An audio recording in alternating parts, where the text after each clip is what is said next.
Hello, everyone. Welcome to another episode of the Sleep Detective podcast. Today, I have Julia here for a sleep breakthrough call. And so, thanks so much for being here, Julia. Yeah, thank you for having me. I'm really excited to be here. Oh, good. Awesome. Well, I know that you're here because you are having sleep struggles, which I am hmm always sorry to hear. I know how tough it is. hmm But if you could let us know what's going on with your sleep right now, how much you're sleeping, what you're struggling with. So usually I have no trouble falling asleep. If I do have trouble, then I usually take a bit of melatonin, and then I usually fall asleep in an instant. But it's waking up like at a really horrible time at 3 o'clock. And it's always the same time. Mm. Sometimes I fall back asleep, sometimes I can't, sometimes I have to take a Nytol to fall back asleep. Very rarely I sleep through, and then I don't know what's the difference. I don't know what I did wrong. I've already tried out, I wrote down every single thing I did. I did it the next day, but boom, I still woke up at the same time, like clockwork. It's Yes, terrible. it And is and it's a terrible. really stupid time. Well, you're not alone. This is definitely what happened to me.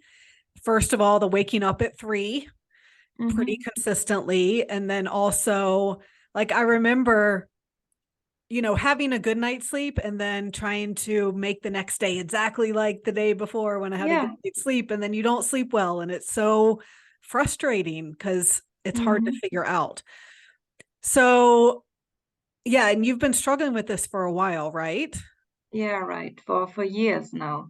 Okay. And then the doctors put me on antidepressants, Oh, no. and they put me on two different types of antidepressants. One of them is called trazodone, Mhm. and it helped me for a while, and then suddenly it stopped working. So the doctors suggested taking a higher dose, but it didn't work at all. It only gave me a huge headache. So I said, no, I can't take this high dosage anymore. And I'm also taking doxepine, which is supposed to help you sleep through the night. But yeah, well, sometimes it works, and most of the time it doesn't. Yeah, I know that's so tough. So, yeah, and what I'm looking for are underlying health issues that are causing this. So sleeping hmm pills do work for some people and they don't for others. Um, but it kind of makes sense if you have something in your body that's keeping you awake, then even a sleeping pill isn't going to be able to help. Yeah, So, exactly. And a sleeping pill is just a band-aid. It doesn't right. get to the root of the cause. Yeah, exactly.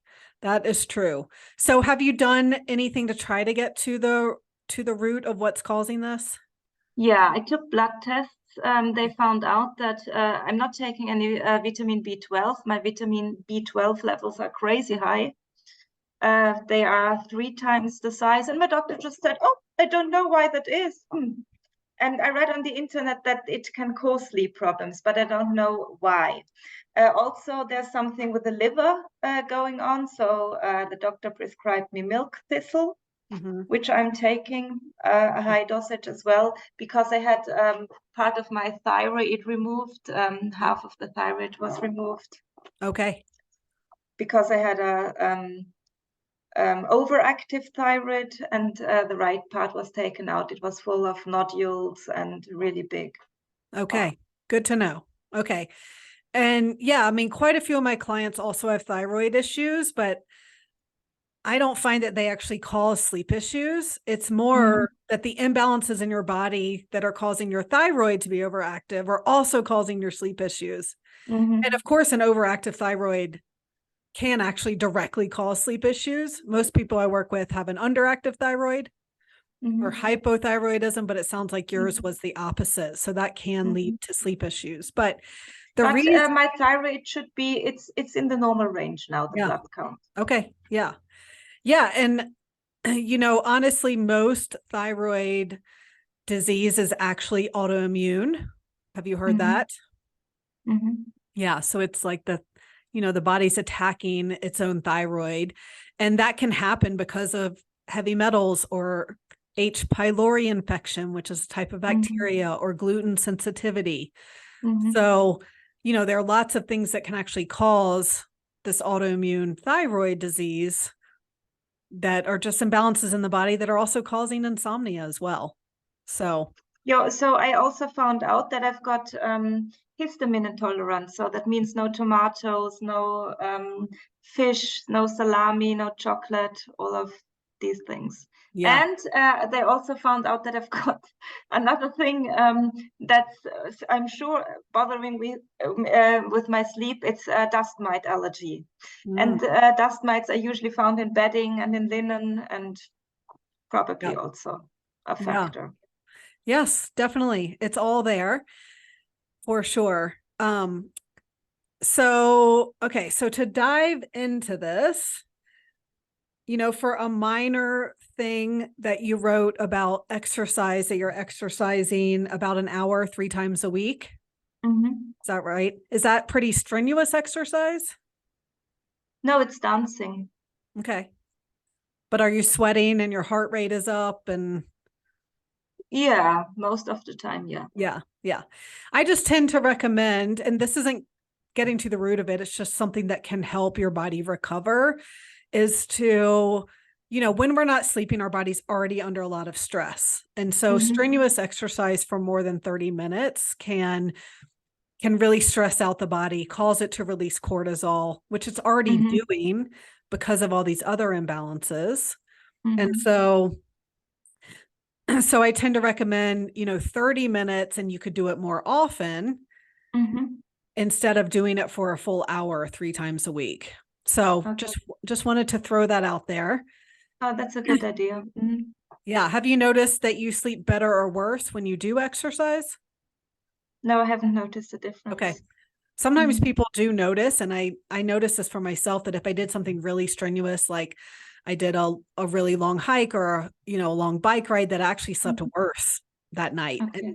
And that makes sense because the body, again, it releases more cortisol because that's stressful. Over exercise is actually stressful and not that great for us. So you think that 30 minutes of low intensity is a good idea? yeah. Okay. Yep. Yeah.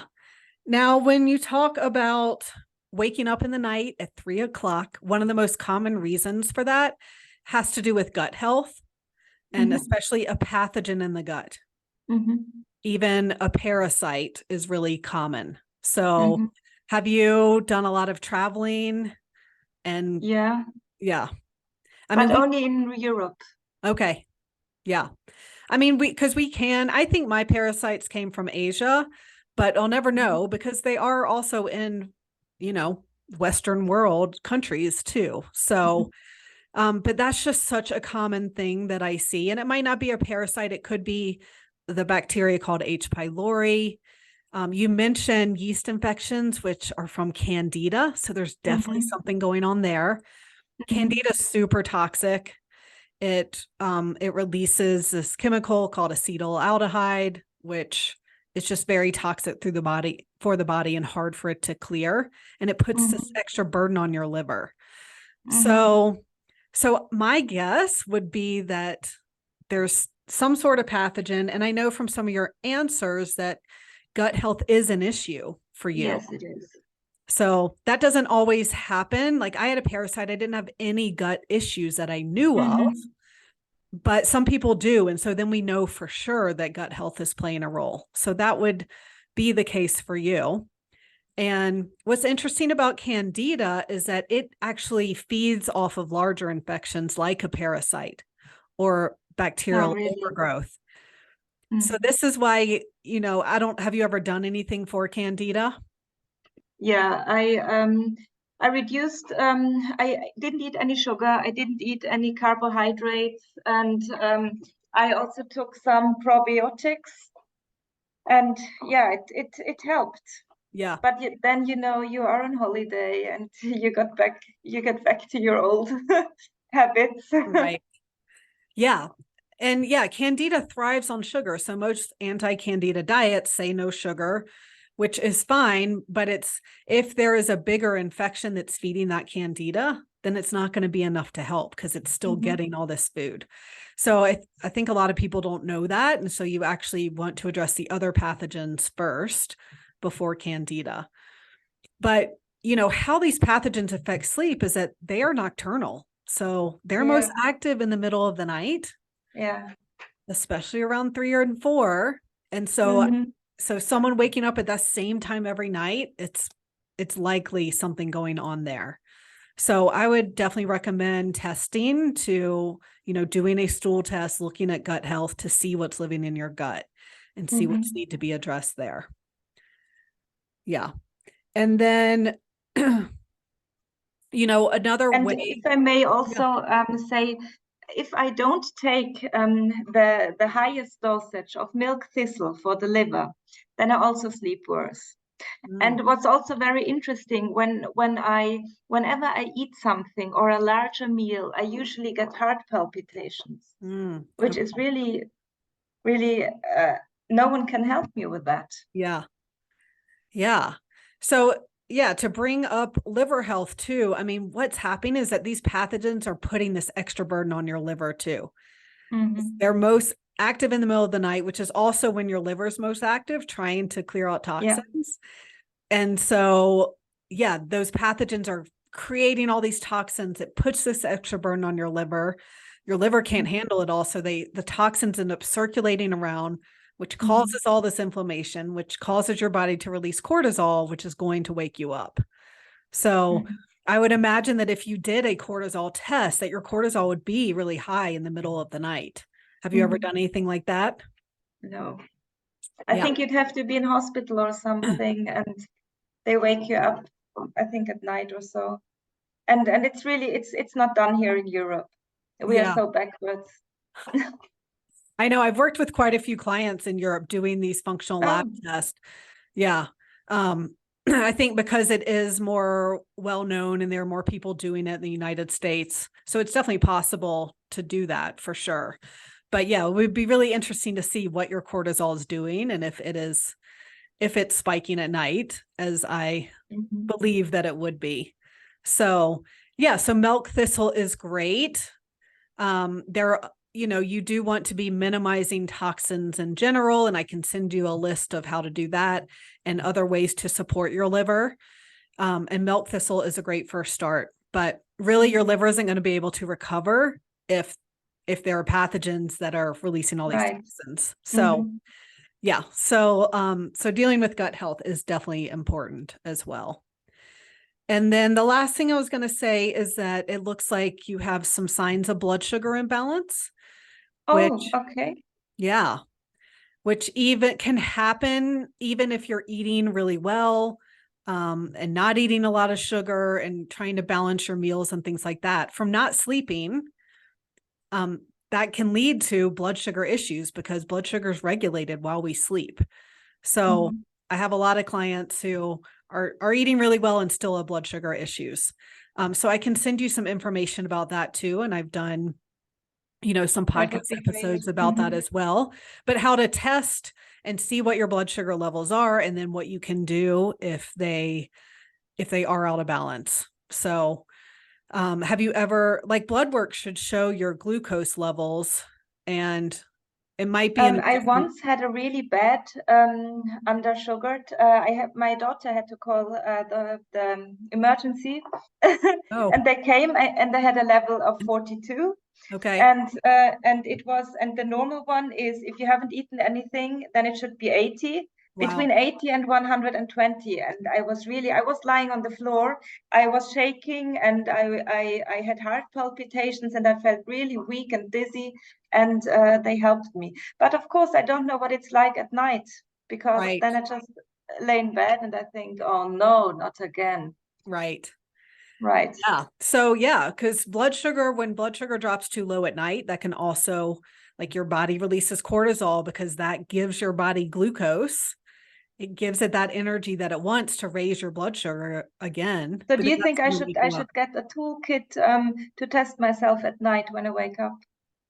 Yes, and also during the day, because if it's Okay. happening during the day that it's on this extreme roller coaster, then that's going to happen at night too.